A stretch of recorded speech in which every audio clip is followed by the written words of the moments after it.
In digital verification, generating a clock signal is typically handled with a single line of Verilog. We tell the simulation environment to invert a signal continuously using a pound delay operator. This instruction dictates that the clock state should flip every 20 time units, advancing through an event-driven, mathematically perfect software timeline. But the moment you attempt to compile that code for physical silicon, the operation fails. Synthesis tools cannot translate arbitrary software delays into hardware. A compiler looks at standard cell libraries, collections of logic gates and flip-flops, and finds no component that simply holds a signal in suspension for exactly 20 nanoseconds. Moving from a test bench into register transfer level design means abandoning these software abstractions. Physical time on a chip must be logically derived through sequential state changes. Every ASIC and FPGA relies on a master hardware oscillator, a physical crystal or phase-locked loop that provides a constant, high-frequency baseline. This is the absolute timing reference for the entire system.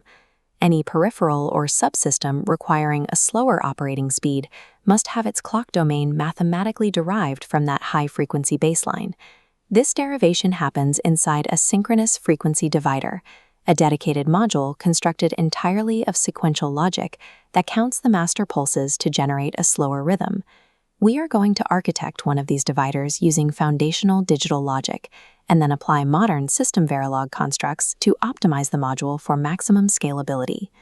Consider a system driven by a 50 MHz master oscillator, where we need to supply exactly 1 MHz to a specific internal component. The ratio between these two domains dictates that the master clock completes exactly 50 periods in the time it takes to produce a single period of our target frequency. However, we cannot simply count to 50 and flip the signal. A standard clock wave requires a 50% duty cycle, meaning it spends half its time high and half its time low. To maintain that symmetry, we divide the ratio by 2. The hardware must toggle the output state every 25 master cycles.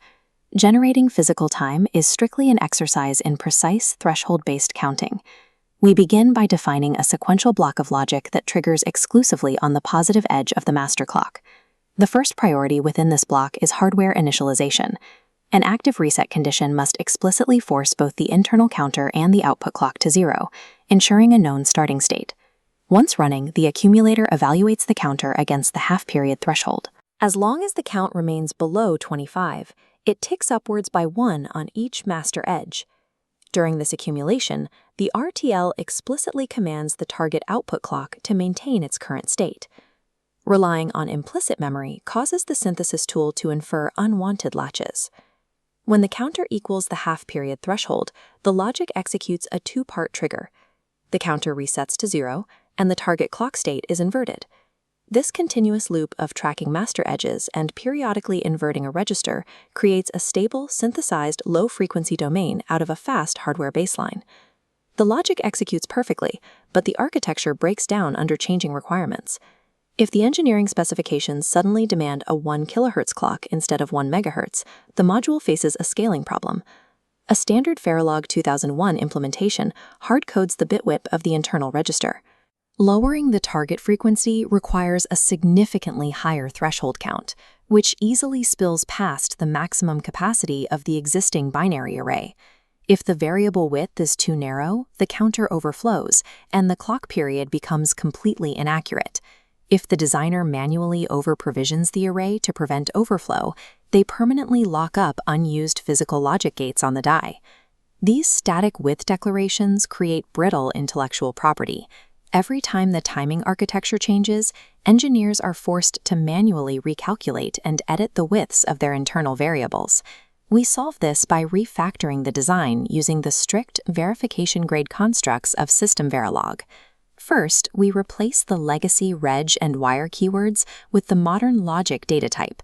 The older reg type was semantically misleading, as it did not guarantee the creation of a physical hardware register. The logic type allows the compiler to automatically infer either a continuous net or a stored variable, precisely on how the signal is driven in the code.